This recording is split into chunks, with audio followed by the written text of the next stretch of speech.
Hello guys, it's me Ra. Welcome to episode 26 of Boy Bachelor Island. Let's start. We're about to find out who is the poisoner. She's going to kill me. Who? Her. What? Are you kidding me right now? That's who the island drugger is? No, that's not true. That's not true. That's not true right there. When she had the costume, the skin color was lighter. Everything was totally different. Look at how it's not her. It's not her. I'm negating this because it's not the same way the drugger was wearing this outfit. So how can you say it's Kim? It's not Kim. No, you guys, it cannot be Kim. What? It's not like you're perfect. I so called that. Remember when I said it was you? You remember that, right? I win. Yeah, you win, alright? You win a big fat bullet right in your head. Oops. Now it's time for you both to go. Oh no, I have to buy you some time. But how? Say the right thing or she'll kill us both. He's right. My next move is life or death. What do? As I don't have money, I will ask him to tell you story. Is the right option if you don't have money, right? Hold on. You've just been such a great friend to me this whole time and you're so incredibly interesting. Do you think you might be able to tell us a story before you kill us? True, I am pretty darn interesting, but what do you want to hear a story about? How about the story of how you pulled off this whole poisoning thing? That seems like it would be super cool to know. Okay, I'll tell you, but then I'm gonna have to kill you, okay? Sure, right. It all started back on the very first night. From the moment I saw Charlie, I wanted him. Boo! He was so big and beautiful, but I thought there was no way such a hulking bad boy would ever want me. Oh, she has self-esteem issues. But he did. So much that he couldn't keep his hands off me. Of course, that later proved to be a bit problematic. Particularly when he turned into a monster and all. But after he ran away into the night, I couldn't stop thinking about him. No one had ever wanted me like that, and I was so scared that no one else ever would. So when we found the bottle of Bigaflex in Charlie's bag, I was horrified at first, but then it occurred to me that if Charlie was taking the drug when he was all over me, then maybe I could use it to make someone else want me like that too. I stole the drugs and waited for the chance to use them. I didn't have to wait long. Poor Wes. I should have known he wasn't the best guinea pig for my lovelorn experiment, but I had no idea he would react to the Bigaflex as badly as he did. I slipped some into his champagne, and everything seemed to be going to plan. At first, anyway. But that was before he went crazy, locked himself in the bathroom and left the show.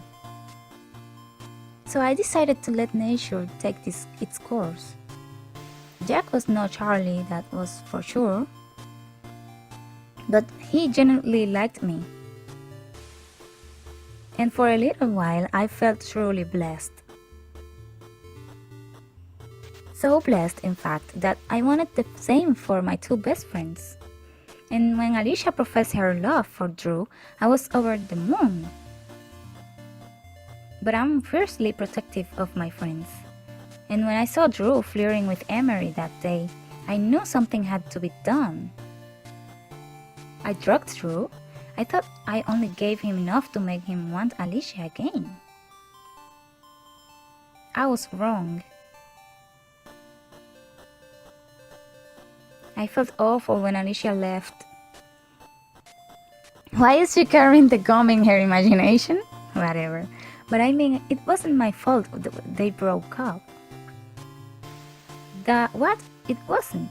Something else would have broken them up at some point, and you know it. I will agree. Right, of course.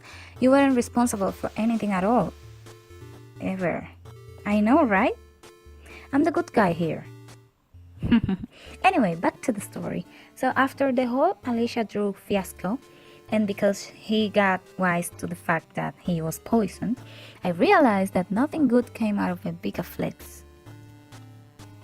Except a little revenge, that's it.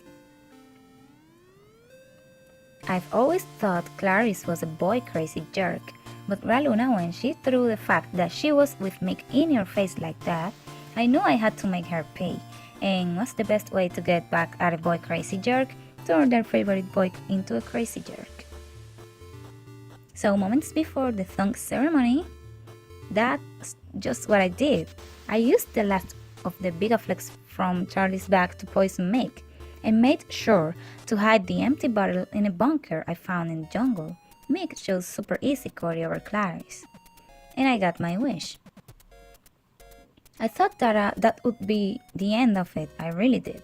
But as Mick ran off into the night and Clarice stood there sobbing like an idiot, I felt something change inside me. Finally, someone had the power to make sure this game went the way it should, and that someone was me.